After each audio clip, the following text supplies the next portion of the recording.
Salut à toi, et merci d'être ici. Reste bien jusqu'à la fin, car l'information la plus importante se trouve justement dans la dernière erreur, et c'est aussi l'une des plus fréquentes et des plus dangereuses.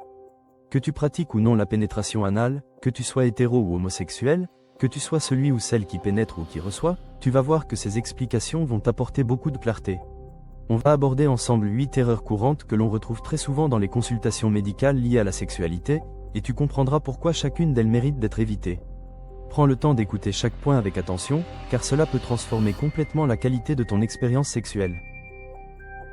Quand on parle de sexualité, il ne faut jamais oublier qu'elle touche à la fois le corps et l'esprit. Dans le cas de la pénétration anale, les deux dimensions sont particulièrement sollicitées. Le plaisir, la confiance et l'intimité dépendent autant de la technique que de la manière dont tu vis ce moment. C'est pour cela que de nombreuses personnes viennent chercher conseil auprès de professionnels de santé, car ce sujet soulève beaucoup de questions et parfois aussi de craintes. On retrouve souvent des inquiétudes liées à la douleur, au risque de blessures, ou encore aux infections. Et tout cela est parfaitement légitime, car il s'agit d'une zone sensible, qui mérite respect et préparation. La première erreur dont je vais te parler est le manque de communication avec ton ou ta partenaire. Beaucoup pensent que ce sujet est tabou ou difficile à aborder, alors qu'en réalité c'est la base même de toute relation sexuelle saine. Oser dire ce que l'on aime, ce que l'on redoute, ce que l'on attend ou ce que l'on refuse, c'est créer un espace de confiance. Si tu négliges cet échange, tu risques d'installer une tension invisible qui peut se transformer en douleur ou en blocage. En discutant, au contraire, tu renforces la complicité, tu rassures l'autre et tu t'assures que ce qui va suivre est réellement partagé. La deuxième erreur fréquente est d'oublier ou de négliger la lubrification. La zone anale, contrairement au vagin, ne produit pas naturellement de lubrifiant. Si tu veux que la pénétration soit agréable et sans danger, tu dois utiliser un produit adapté, en quantité suffisante. Certains pensent qu'un peu suffit, mais en réalité, il vaut mieux en mettre davantage que pas assez, car cela réduit le risque de micro-déchirures et facilite la détente des tissus. Choisir le bon lubrifiant dépend aussi de la situation. Avec ou sans préservatif, avec ou sans sextoy, il existe des formulations plus adaptées. Retenir cela, c'est déjà se protéger et protéger ton partenaire. La troisième erreur est de négliger les préliminaires spécifiques à l'anus. Cette zone est entourée de muscles qui sont naturellement contractés, comme une porte fermée par défaut. Pour qu'elle s'ouvre sans douleur, il faut un travail progressif, délicat et respectueux. Cela peut passer par des caresses externes, une pression douce avec un doigt, ou des mouvements circulaires très légers qui permettent aux muscles de comprendre qu'il peut se relâcher. C'est exactement comme lorsqu'un muscle du bras ou de la jambe est contracté, si tu tires dessus brutalement, tu risques la déchirure, mais si tu le détends en douceur, il s'assouplit naturellement. Ne pas respecter ce processus, c'est s'exposer à de la douleur et à un échec quasi certain. La quatrième erreur est d'aller trop vite, trop profondément, dès le début de la pénétration.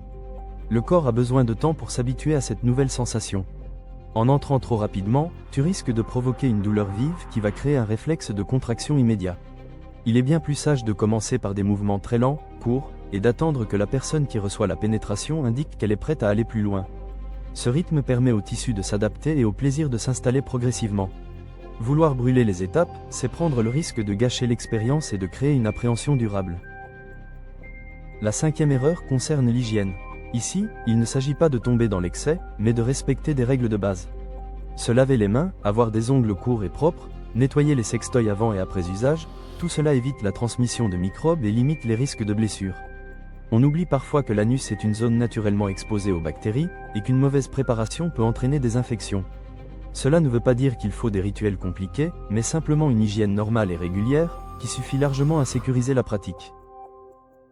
La sixième erreur, très répandue, est de passer d'un rapport anal à un rapport vaginal sans précaution. C'est une faute qui peut sembler anodine, surtout parce qu'on la voit dans certains films pornographiques, mais médicalement, elle est grave. Les bactéries présentes dans le rectum ne sont pas les mêmes que celles qui vivent naturellement dans le vagin. En mélangeant ces deux environnements, tu crées un risque élevé d'infection vaginale. La solution est simple, nettoyer le pénis, le doigt ou le sextoy avant de passer d'une zone à l'autre. Tu peux aussi utiliser un préservatif et le changer selon l'usage. Mais en aucun cas il ne faut enchaîner sans prendre cette précaution. La septième erreur est de ne pas savoir lire les signes négatifs envoyés par ton partenaire. La personne qui reçoit la pénétration est la seule à pouvoir dire si ce qui se passe est agréable ou non. Si elle exprime une douleur, une gêne ou une crispation, il est essentiel de ralentir, de s'arrêter, voire de changer de méthode. Ignorer ces signaux peut transformer une expérience intime en un souvenir désagréable, voire traumatisant. Apprendre à écouter et à observer est une compétence sexuelle à part entière, qui garantit le respect et la sécurité de l'autre. Enfin, la 8e erreur, et la plus grave, est de forcer lorsque tu ressens une résistance ou une douleur. C'est une idée fausse que de croire que la douleur va disparaître si l'on insiste. En réalité, le corps réagit à la douleur par une contraction encore plus forte. Pousser malgré cela peut provoquer de vraies lésions musculaires, avec des conséquences durables sur le fonctionnement des sphincters. La douleur est toujours un signal d'alerte, et non un obstacle à briser. Respecter ce signal, c'est protéger la santé de ton partenaire et préserver la confiance dans la relation. Tu vois donc que ces 8 erreurs, bien qu'elles paraissent parfois évidentes, sont très souvent commises. Les comprendre, c'est déjà franchir une étape vers une sexualité plus respectueuse, plus agréable et plus sûre. La pénétration anale, lorsqu'elle est bien préparée et bien vécue, peut être une expérience intime riche et intense. Mais elle demande de la patience, de l'écoute et une vraie attention aux détails. Ce n'est pas une pratique à improviser sans réflexion, car le corps, ici, ne pardonne pas les approximations. J'espère que tu auras trouvé dans ce récit médical et bienveillant des réponses utiles à tes questions ou à tes expériences passées. N'oublie pas que tu n'es jamais seul face à tes interrogations, et qu'il est toujours possible de consulter un professionnel si tu as besoin de conseils personnalisés. Je te remercie d'avoir pris le temps d'écouter jusqu'au bout, et je t'invite maintenant à partager ton avis, ton vécu ou ton témoignage en commentaire. Dis-moi si tu connaissais déjà ces erreurs, si tu en as déjà commis certaines, ou si tu as découvert des choses nouvelles aujourd'hui. Et surtout, pense à t'abonner pour recevoir d'autres contenus de ce type et à partager cette vidéo pour aider d'autres personnes à mieux comprendre et à vivre leur sexualité de manière plus sereine.